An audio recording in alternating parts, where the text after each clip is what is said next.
सभी दोस्तों, हमने सोचा आपको एक सीरीज का चक्कर लगवा देते हैं। तो आज हम एक सीरीज लेकर आ गए। नहीं, आपको कोई टेंशन लेने की जरूरत नहीं है, क्योंकि हम सारे के सारे एपिसोड्स इसी में करने वाले हैं एक्सप्लेन। चलिए, स्वागत है आपका द प्रिजनर्स में। तो सीरीज की शुरुआत में हम जेम्स नाम के एक बंदे को देखते हैं जिसकी आंख किसी रेगिस्तान में खुलती है, और वहाँ पर आने के बाद हमारी तरह वो भी हैरान कि मैं अचानक यहाँ पर कैसे आ गया। उसे हल्के हल्के विजन आते हैं जहाँ वो खुद को न्यूयॉर्क में बने अपने घर पर देख पाता है, क्योंकि वो न्यूयॉर्क में ही रहा करता था ना। लेकिन अचानक उसके साथ ही क्या हो गया जिससे वो यहाँ पर पहुँच गया है। दोस्तों, ये तो एंड में रिवील होगा। सीरीज है ना, तो अंत तक बने रहिएगा, क्योंकि इसका क्लाइमेक्स देखकर आपको मजा ही नहीं आएगा, आपको सुपर मजा आ जाएगा। अब इससे पहले जेम्स कुछ सोच समझ पाता, उसे आसपास से गोलियां चलने की आवाज आती है, क्योंकि सामने मार्क नाम का एक बूढ़े आदमी के पीछे कुछ लोग अपने कुत्तों के साथ पड़े हुए थे ताकि उसे पकड़ पाए। एंड इस गोलीबारी में यार मार्क को एक गोली भी लग जाती है, घायल हो जाता है बेचारा। लेकिन जेम्स भी हिम्मत दिखाकर मार्क को उन गुंडों से बचाते हुए एक गुफा के पास लेकर आता है। तब मार्क जेम्स से कहता है कि तुम यहाँ पर नए लगते हो, मेरे पास ज्यादा समय नहीं है, तुम बस मेरा एक काम कर दो। तुम यहाँ से विलेज जाओ और वहाँ पर 554 नाम की एक लड़की से कहना कि मार्क यहाँ से भाग निकला।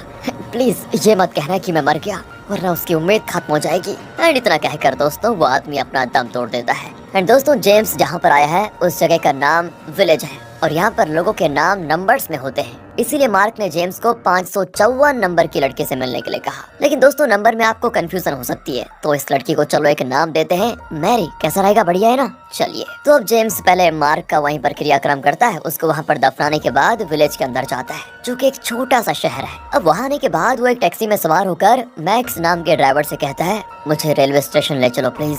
मैक्स कहता है कि साहब, कौन से स्टेशन की बात कर रहे हो? यहाँ पर कोई स्टेशन नहीं है, मैं तो लोकल ड्राइविंग ही करता हूँ। दोस्तों, ये सुनकर तो जेम की हालत खराब, वो पूरी तरह हैरान हो जाता है कि आखिर ये मेरे साथ हो क्या रहा है। फिर वो उसकी टैक्सी से उतरकर एक क्लब में आता है ताकि पता लगा सके कि ये जगह कौन सी है और यहाँ पर कोई रेलवे स्टेशन है या नहीं, और नहीं है तो क्यों नहीं है। लेकिन तभी उसे वहाँ वो गुंडे और उनके कुत्तों के भौंकने की आवाज आ जाती है दोस्तों। इसलिए जेम्स डर के मारे तुरंत वहाँ से भाग जाता है कि कहीं मार्क की तरह ये गुंडे मुझे भी न मार दे। वो छुपते छुपाते तुरंत मैक्स की टैक्सी में आकर बैठ जाता है और उसे कहता है कि यहाँ कोई मैरी है, मुझे उसके पास चलना है। मैरी दोस्तों पता है ना, 554 नंबर। इसलिए दोस्तों मैक्स जेम को मैरी के पास छोड़ देता है, जो कि एक वेट्रेस होती है। तब जेम्स उसे बताता है कि देखो, वो मार्क था ना, वो यहाँ से भाग निकला है। मैरी समझ जाती है कि जेम्स किसकी बात कर रहा है, मतलब किस मार्क की बात कर रहा है। वो कहती है, देखो मार्क पागल आदमी है, उसकी बातों में कभी मत आना और कभी दोबारा मुझसे मिलने की कोशिश भी मत करना, वरना मुझे नहीं पता पर तुम्हारी वजह से मैं फंस जाऊंगी। तभी दोस्तों वहाँ पर फिर से वही गुंडे आ जाते हैं,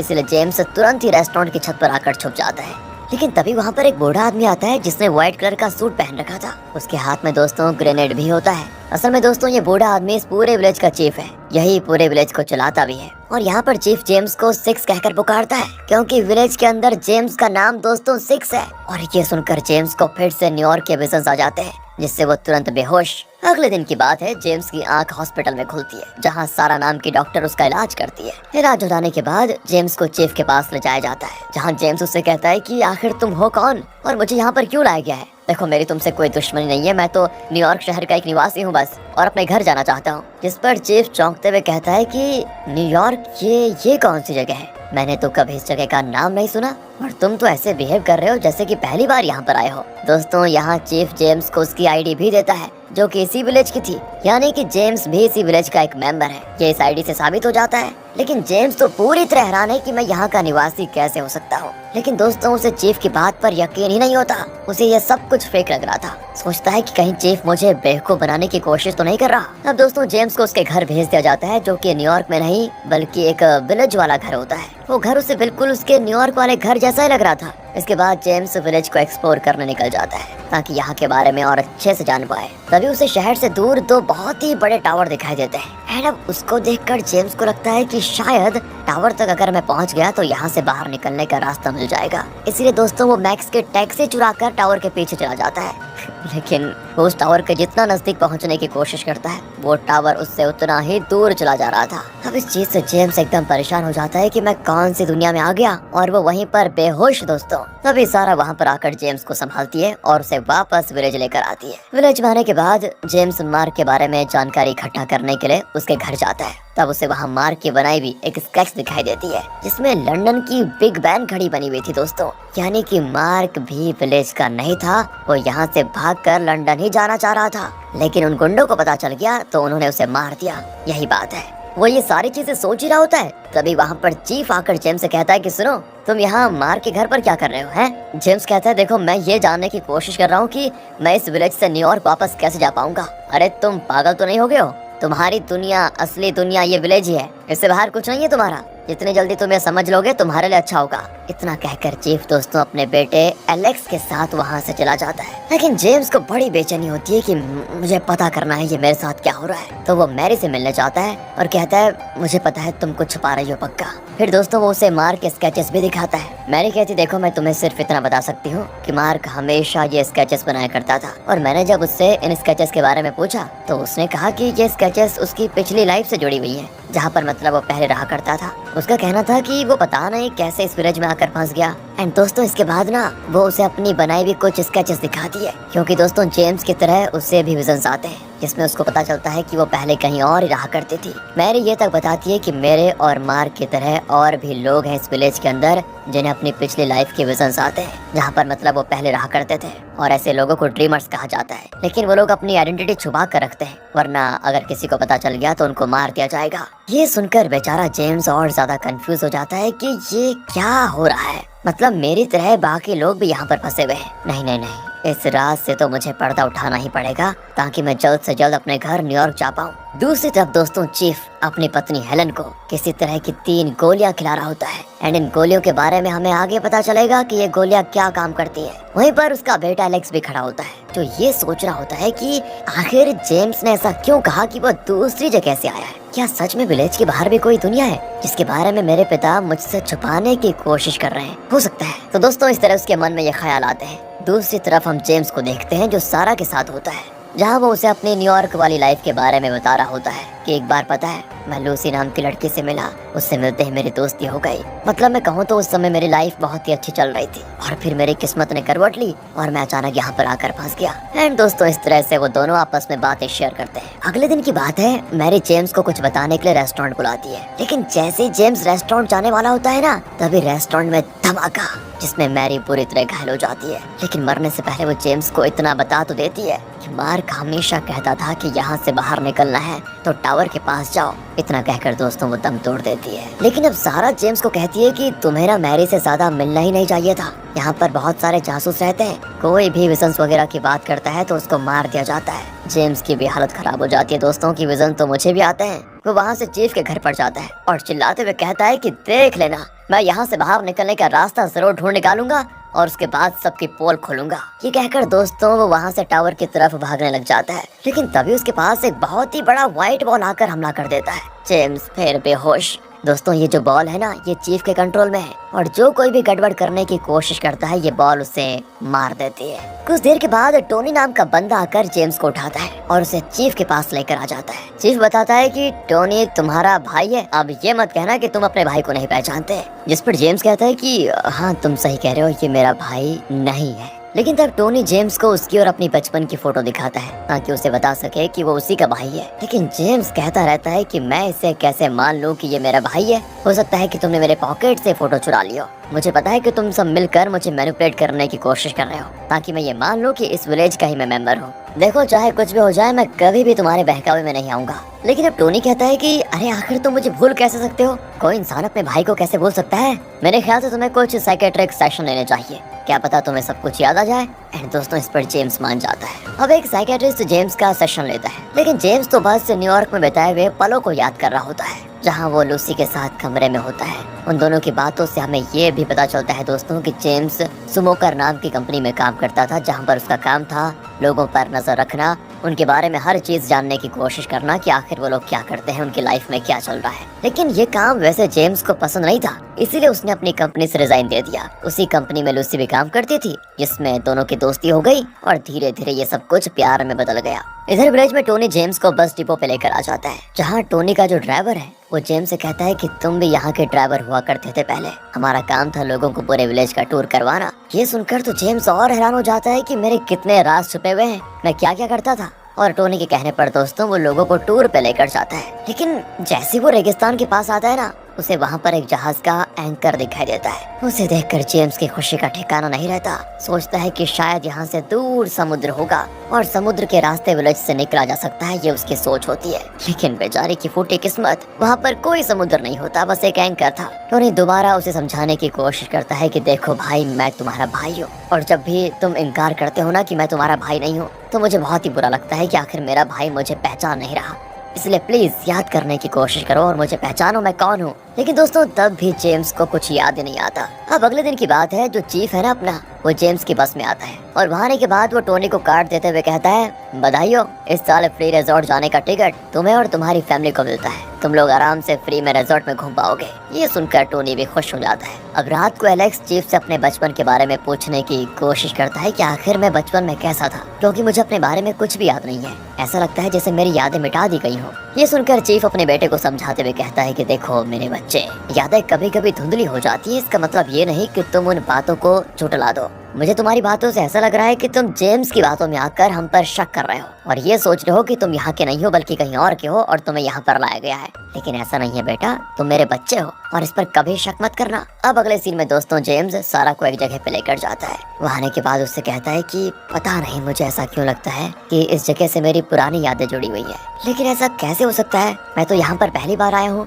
यहाँ से वो अपने बचपन को याद करने की कोशिश करता है, जिससे उसे पता चलता है कि उसने इस जगह पर एक डब्बा छुपाया था। जेम्स के ढूंढने पर से वो डब्बा भी मिल जाता है, जिसमें लिखा था, मैं जेम्स हूँ 6 साल का, मेरा घर विलेज है और मुझे इस जगह से बहुत ज्यादा प्यार है। ये पढ़कर दोस्तों जेम्स और हैरान हो जाता है कि नहीं यार, ऐसे कैसे हो सकता है, पक्का ये चीफ मेरे दिमाग के साथ खेल रहा है। वो मुझे यकीन दिलाना चाह रहा है कि मैं इसी विलेज का हूँ और ऐसे उसने बाकियों को भी यकीन दिलाया होगा, इसलिए उन्होंने इस बात को मान लिया और जो नहीं मान रहे वो उन्हें मेरी तरह ड्रीमर कहकर मरवा देता है। पर सारा कहती है मेरे ख्याल से ये बस तुम्हारा एक वहम है, तुम कुछ ज्यादा ही सोच रहे हो लगता है, जबकि कुछ ऐसा हुआ ही नहीं है, तुम यहीं के हो और तुम्हारा बचपन भी यहीं पर गुजरा है। वह दोस्तों आपको क्या लगता है, असल में जेम्स विलेज का ही है या फिर उसे कहीं और से लाया गया है? अपनी राय बता दीजिए कमेंट्स में। पता है नहीं बताया आप लोगों ने, कोई बात नहीं। अगले सीन में टीना नाम की लड़की जेम्स आकर कहती है, मैंने टूर के दौरान कई बार समुद्र की आवाज सुनी, मुझे लगा कि तुम मेरी बातों पर भरोसा कर लोगे, इसलिए मैं तुम्हें बता रही हूँ।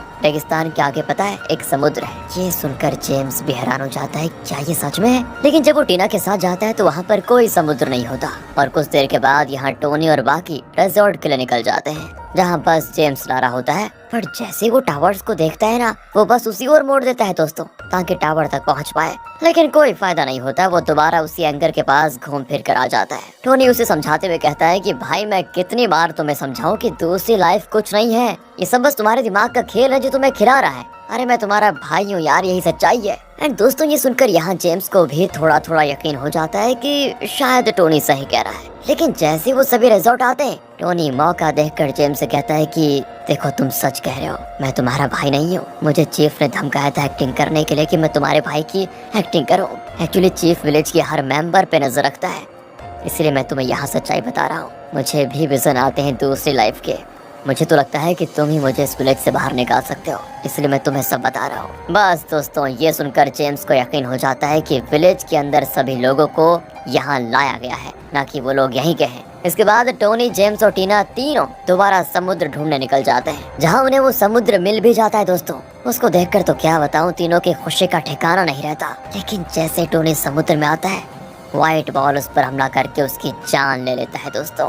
ये देखकर जेम्स को बहुत बुरा लगता है कि उसके दोस्त की मृत्यु हो गई, क्योंकि पता है आपको, इसी तरह से बचपन में उसका भाई डूब कर मर गया था। अगले सीन में विलियम नाम का अंडरकवर जासूस जेम्स को चीफ के पास लेकर आता है, जहाँ चीफ जेम्स से कहता है कि देखो मेरे पास तुम्हारे लिए काम है, बहुत ही बढ़िया काम। जहाँ तक मुझे पता चला है तुम ऐसे लोगों को ढूंढ रहे हो जिन्हें विजन आते हैं, तो मैं यही काम तुम्हें देना चाहता हूँ। तुम्हें विलियम के साथ रहकर ऐसे लोगों पर नजर रखनी है जिन्हें विजन आते हैं। उनका सारा डेटा लाकर मुझे देना है कि उनके विजन कैसे आते हैं और वो किस तरह के काम कर रहे हैं। तुम्हें किस पर नजर रखनी है उसके बारे में मैं तुम्हें बताऊंगा। दोस्तों, इस पर जेम्स मान जाता है कि ऐसे लोगों को तो मैं खुद ही ढूंढना चाहता था, लेकिन कहीं ऐसा तो नहीं कि इसके पीछे चीफ की कोई चाल हो। पर अभी वो इस पर ज्यादा ध्यान नहीं देता दोस्तों। इसके बाद वो एक हिस्ट्री टीचर पर नजर रखना शुरू कर देता है, क्योंकि चीफ के हिसाब से वो एक ड्रीमर है। तो अब जेम्स भाई साहब उसी स्कूल का एक टीचर बनते हुए हिस्ट्री टीचर से बात करने की कोशिश करता है, ताकि पता कर पाए कि सच में वो ड्रीमर है या नहीं। लेकिन वो टीचर उसे कुछ भी नहीं बताता कि उसे कभी विजन आए। इसके बाद जेम्स बच्चों की क्लास लेना चला जाता है। वहाँ आकर उसे पता चलता है कि यहाँ के सारे बच्चों ने अपना अलग ही डिवाइस बना के रखा हुआ है, जिसकी मदद से वो लोगों पर नजर रखते हैं। ये देखकर जेम्स सभी से कहता है, तो ठीक है, जब तुम लोगों का दिमाग इतना ही चलता है तो मैं तुम्हें एक नया टास्क देता हूँ। तुम्हें पता करना है कि आखिर विलेज में हो क्या रहा है। सब चीजों की जानकारी लाकर मुझे देनी है, जिन पर भी शक हो उस पर नजर रखनी है। दोस्तों, बच्चों को क्या चाहिए था, टीचर ने बोल दिया तो सभी मान जाते हैं। दूसरी ओर दोस्तों, चीफ अपनी पत्नी हेलन को दूसरी कोई गोली खिलाता है, जिससे वो होश में आ जाती है। एंड होश में आने के बाद वो दोनों एक साथ थोड़ा टाइम स्पेंड करते हैं। एंड उसके बाद वो फिर से बेहोश हो जाती है। पता नहीं क्या चक्कर है। ये हेलन के साथ क्या हो रहा है वो तो आगे पता चल जाएगा दोस्तों, बस आप थोड़ा पेशेंस रखिएगा। दूसरी तरफ जेम्स को विलियम की डायरी मिलती है, जिसमें उसने अपने सस्पेक्ट की फोटो और उनके नाम लिखे हुए थे, जिन पर नजर रखने के लिए चीफ ने उससे कहा था। एंड उस डायरी से उसे पता चलता है कि विलियम का सस्पेक्ट कोई और नहीं बल्कि वो खुद और सारा है। ओहो, चीफ ने बहाने से विलियम को मेरे साथ लगाया ताकि वो एनी टाइम मुझ पर नजर रख पाए, और उसी के साथ साथ मैं सारा से काफी बार मिला भी इस टाइम। ओहो, इसीलिए चीफ को सारा पे शक हो गया है। दोस्तों, अब विलियम और जेम्स दोनों एक छोटे कैमरा की मदद से टीचर पर नजर रखने लगते हैं, लेकिन टीचर को इसके बारे में पता चल जाता है, इसलिए वो कैमरे के सामने अपनी जान दे देता है दोस्तों। एंड ये देखकर तो विलियम और जेम्स दोनों हैरान हो जाते हैं। तो वही चीफ को भी अपने घर पर छोटा कैमरा लगा हुआ मिलता है। इसका मतलब है कोई तो है जो जरूर उस पर नजर रखना चाहता है। एंड ये देखकर चीफ का गुस्सा नेक्स्ट लेवल पे होता है दोस्तों, कि किसकी इतनी हिम्मत हुई जो मुझ पर नजर रखे। अगले दिन मैक्स को उसके घर के गार्डन में एक अजीब सा बड़ा होल दिखाई देता है। एंड उसे कुछ समझ में नहीं आता कि आखिर ये होल यहाँ पर कैसे बन गया। वहीं जेम्स जैसे ही सारा के घर पर आता है ना, उसे घर की छत पर कैमरा लगा हुआ दिखाई देता है। और ये तो पता ही होगा कि ये काम विलियम के सिवा और कोई नहीं कर सकता, क्योंकि चीफ के कहने पर ही विलियम सारा पर और जेम्स पर नजर रख रहा है। तो अब चीफ विलियम को अपने पास बुलाकर कहता है कि आखिर यहाँ कैमरा कौन लगा सकता है। विलियम कहता है, मेरे ख्याल से ये काम जेम्स का हो सकता है। नहीं नहीं नहीं, मुझे ऐसा नहीं लगता। एक्चुअली मुझे लगता है जब से एलेक्स ने जेम्स को देखा ना, वो अजीब अजीब बातें करने लगा है। इसलिए मैं तुम्हें एक नया टास्क दे रहा हूँ, ध्यान से सुनो। जेम्स के बजाय अब तुम्हें एलेक्स पर नजर रखनी है कि आखिर वो कहाँ जाता है, क्या करता है, वगैरह वगैरह।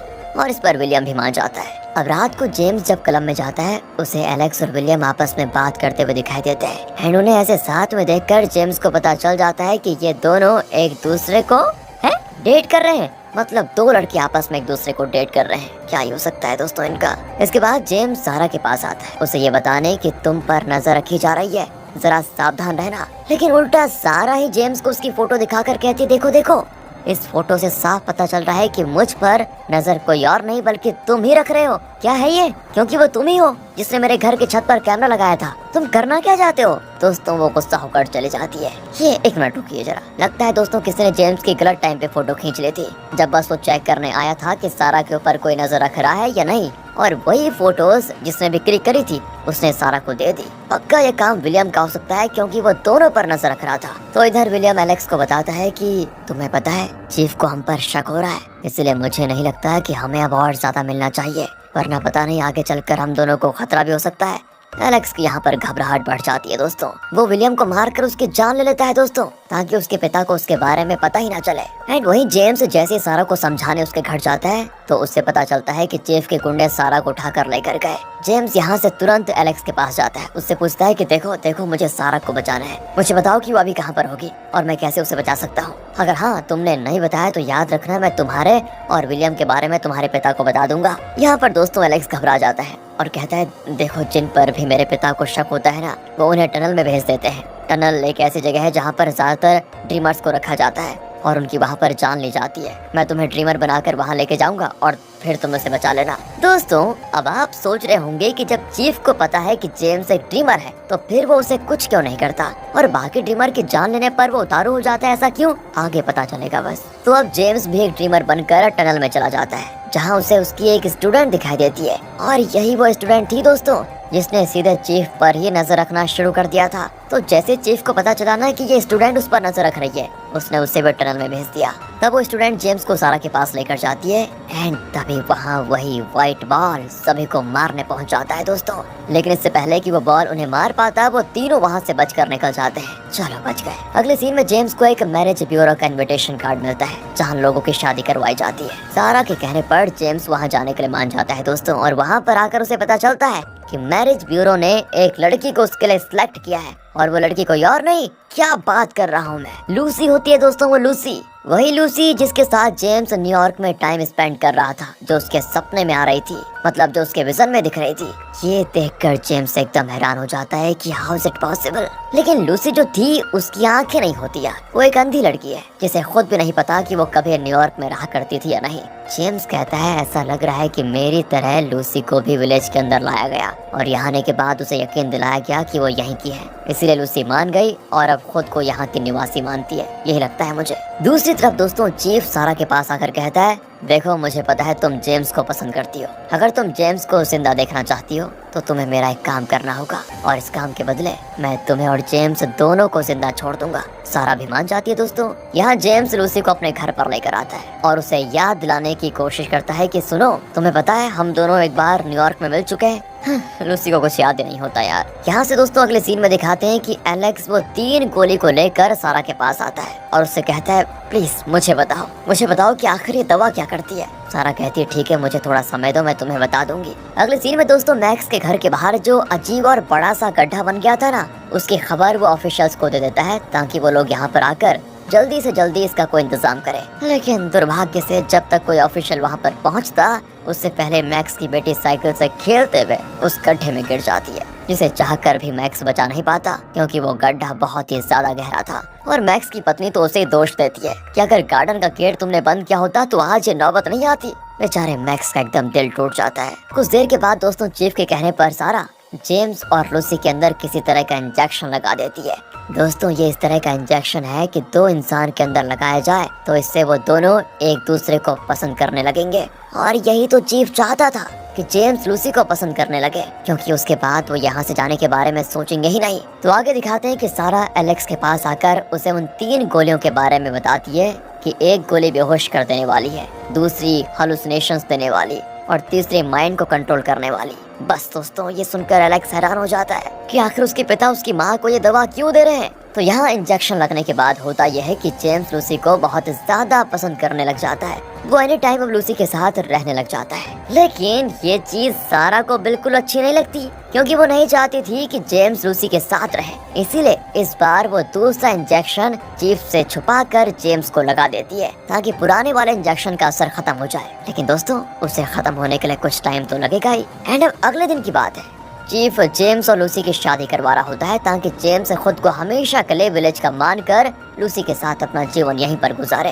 लेकिन तभी सारा आकर जेम्स को बता देती है कि पता है मैं तुम्हें पसंद करती हूँ। बस दोस्तों ये सुनकर लूसी को बहुत बुरा लगता है और वो उदास होकर वहाँ से चली जाती है। और जब जेम्स उसके पीछे जाता है तब वो रिवील करती है कि हाँ मैं लूसी ही हूँ, न्यूयॉर्क वाली। पर चीफ की मुझे से यहाँ पर ये नाटक करना पड़ा। मुझे यहाँ पर चीफ ने इसलिए बुलाया ताकि मैं तुम्हें यहीं पर रहने पर मजबूर कर पाऊँ। मुझे माफ कर देना, मैं चीफ की बातों में आकर तुम्हें धोखा दे रही थी। और इतना कहकर वो गिल्ट के मारे वहीं बने गड्ढे के अंदर कूद कर अपनी जान दे देती है। वहीं मैक्स भी खड़ा था जो खुद पे जान देने के इरादे से वहाँ पर आया था क्योंकि अपनी बेटी को खोने के बाद वो बहुत ही परेशान था, डिप्रेशन में चला गया था। पर जेम्स उसे समझाता है कि देखो जान देने से कुछ नहीं होगा, मेरी बात मानो, खुद को संभालो, हम जरूर कोई दूसरा रास्ता निकाल लेंगे। तब मैक्स की अकल ठिकाने आती है, वो मान जाता है। कुछ देर के बाद जेम्स चीफ के घर पर आता है और कहता है सुनो तुमने लूसी को मजबूर किया था ना अपनी जान देने पर, उसकी हत्या के आरोपी तुम हो, समझ गए, और इसका बदला मैं तुमसे लेकर रहूंगा, देख लेना। दोस्तों रात की बात है, एलेक्स क्लब में होता है, तभी उसके पास चीफ आता है।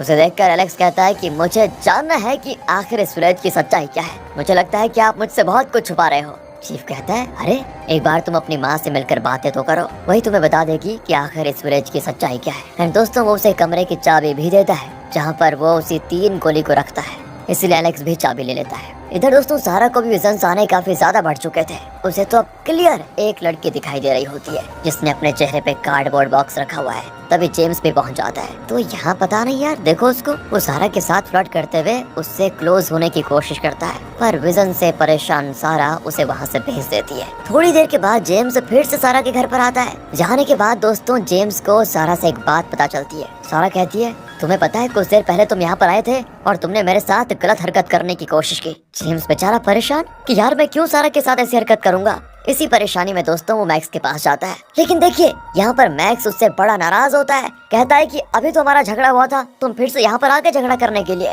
ओहो, ये क्या हो रहा है। जेम्स को कुछ समझ में नहीं आ रहा था कि ये सभी लोग कह क्या रहे हैं। तब दोस्तों उसे अपने सामने एक और जेम्स दिखाई देता है, इसीलिए वो उसका पीछा करना शुरू करता है। जहाँ दोनों के बीच वहाँ लड़ाई भी होती है और इस लड़ाई के दौरान हो रही बातों से हमें पता चलता है कि दोस्तों ये दोनों जेम्स एक ही हैं। एक तो नॉर्मल जेम्स जिसे हमने शुरू से देखा और दूसरा जेम्स वो जिसने सारा के साथ गलत हरकत करने की कोशिश की। तो असल में दूसरा जेम्स रियल जेम्स की दोस्तों इमेजिनेशन है। जो चीज असली जेम्स नहीं कर पा रहा था वो उसका इमेजिनरी जेम्स कर रहा था। और ये इमेजिनरी जेम्स का मेन टारगेट पता है क्या है? चीफ को मारना। लेकिन दोस्तों असली जेम्स को समझ नहीं आता कि एक तो मैं विलेज की मिस्ट्री सुलझा नहीं पा रहा और अब ये इमेजिनरी जेम्स कहाँ से आ गया। दोस्तों किसी बंदे का इमेजिनरी रूप तब आता है जब इंसान को काफी बुरा लग रहा हो या फिर वो ऐसा काम करना चाहता हो पर कर नहीं पा रहा हो, तभी इंसान का इमेजिनरी रूप सामने आता है इस सीरीज में। तो दोस्तों ऐसे ही चीफ का भी एक इमेजिनरी वर्जन आ जाता है जो कि थोड़ा पागलों जैसी हरकत करता है,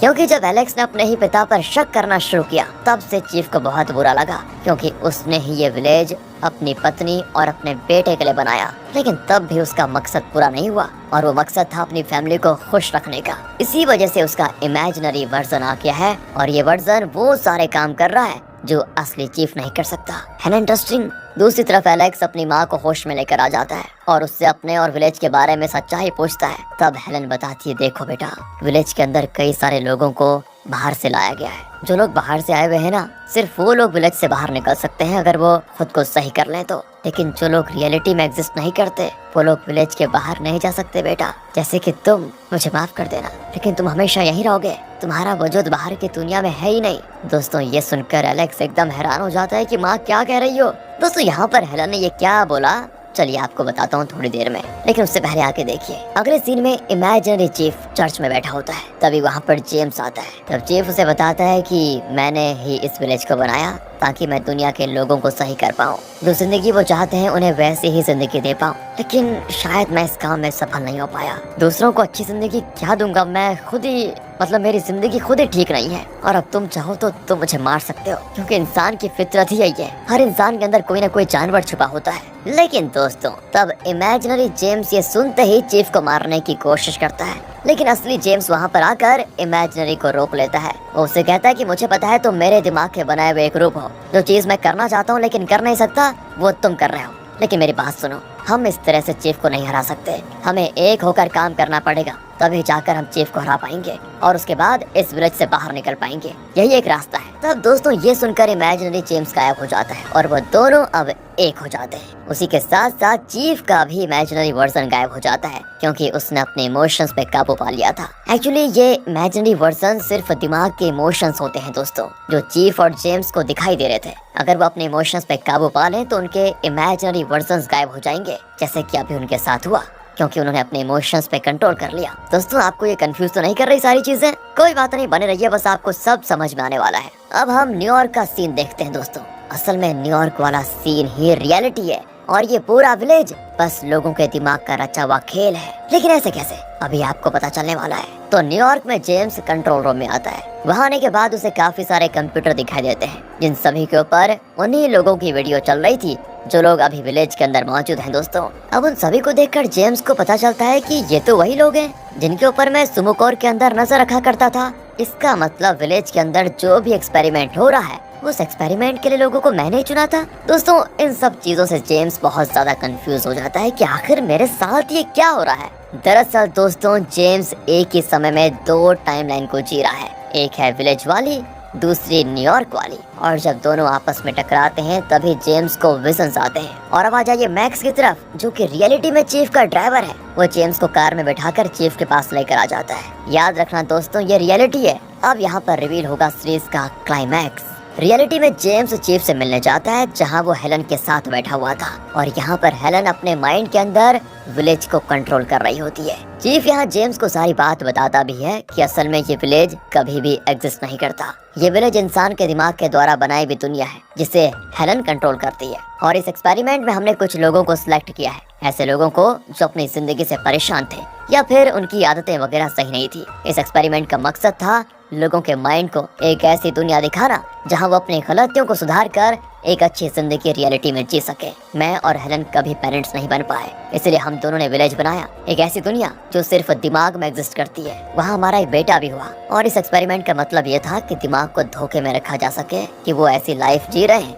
जो वो चाहते थे। तो इस एक्सपेरिमेंट से हमने कई लोगों को ठीक भी किया, भले ही वो धोखे में जी रहे हो, लेकिन वो खुश तो है। पर दोस्तों जेम्स कहता है देखो ये सही नहीं है, हम दूसरों की परमिशन के बगैर उनके ऊपर एक्सपेरिमेंट करें, ये सही नहीं है। लेकिन चीफ कहता है कि ये लोगों की भलाई के लिए तो है, तुमने खुद ही तो ऐसे लोगों को एक्सपेरिमेंट के लिए सिलेक्ट किया था जब सब किसी न किसी प्रॉब्लम से गुजर रहे थे तब। लेकिन एक्सपेरिमेंट पूरा होने के बाद वो ठीक भी तो हो सकते हैं। दोस्तों मुझे पता है सब कुछ आकर आपके सर पे गिर गया होगा, इंटरनेट पर भी इसके बारे में उतनी जानकारी नहीं दी गई है, लेकिन मैं अपना छोटा सा दिमाग लगाकर आपको थोड़ा बहुत समझाने की कोशिश करता हूँ। तो दोस्तों चीफ ने हेलन के साथ मिलकर एक एक्सपेरिमेंट बनाया। ओके, इस एक्सपेरिमेंट में इंसान के दिमाग को दो लाइफ दिखानी है। एक तो वो जो जीते हुए आ रहा है, लेकिन अगर वो अपनी असली लाइफ में कुछ गड़बड़ करता है या फिर उसे कुछ ऐसी चीज चाहिए जो उसे मिल नहीं पा रही है, तब यहाँ पर ये एक्सपेरिमेंट काम आता है। एक्सपेरिमेंट में इंसान के दिमाग को विलेज वाली दुनिया में डाल दिया जाता है, यानी कि इंसान विलेज वाली दुनिया में एक और लाइफ जीता है।